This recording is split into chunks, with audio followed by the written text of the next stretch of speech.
Well, everyone, it's time for us to go and take a look. Well, everyone, I had the option, so I just had the chance of actually installing macOS Sequoia on the oldest supported MacBook Pro that is basically supported on macOS Sequoia. Now, here's the craziest thing about it. I will tell you, in my personal opinion, within macOS Sequoia, this is probably one of the more interesting versions of software. There's a lot of improvements and a lot of cool changes within it. And I will tell you, in my personal opinion, I would always recommend waiting until the official version comes out. This is one of the last betas I'm sure macOS Sequoia is going to be bringing. But I definitely do think macOS Sequoia is a very good version of software. I've installed it on like 3 different Macs, my M1 MacBook Pro and M1 MacBook Air, and now this specific MacBook. And I will tell you, from all the machines that I've installed it on, it seems pretty decent. It's still installed on my M1 MacBook Pro as well, and it's been running it like a champ. Now, the install process was pretty basic. You just grab the beta online, you go ahead and install it to your computer, and then basically it just takes a long time for these things to install. I've done this like 20 million times now.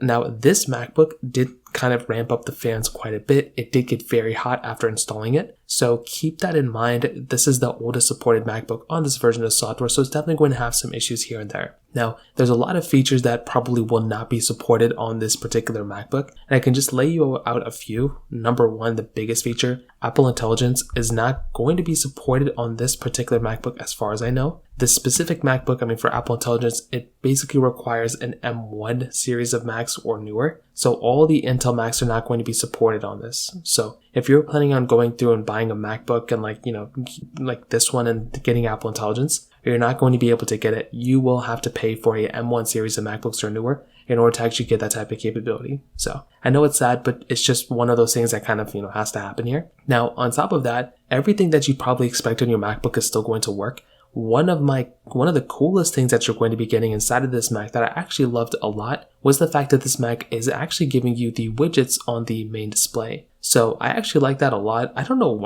if this came with macOS Sequoia or what, but this was a really cool thing that you now have inside of your MacBook. So that in and of itself is another really cool feature. Again, I think it maybe came before, but you're also getting easy window tiling. So this is a feature where it allows you to go ahead and kind of like drag your windows edge to edge. And it's a very easy, effortless way of kind of, monitoring and modifying your, display. So it's an easy way just to kind of have your workflow set up and just kind of put your tiles wherever you want to. This in and of itself was a really cool thing kind of going on here too. On top of that, within your Safari browser, there's a lot of cool stuff here too. You can pull up, for relevant info from a site. So you have that particular highlight feature, which is cool. You have more control over web video, which is awesome. There's also a brand new passwords application built in as well. So this is, overtaking the passwords section that you had within settings. So this passwords app seems cool. I think it's really awesome. And on top of that, you're now getting a couple other things. iMessage gets a lot of cool improvements. You have the send later. You can tap back with any emoji. But we're also getting this new, a game mode option, which is a really cool thing. So it'll basically highlight and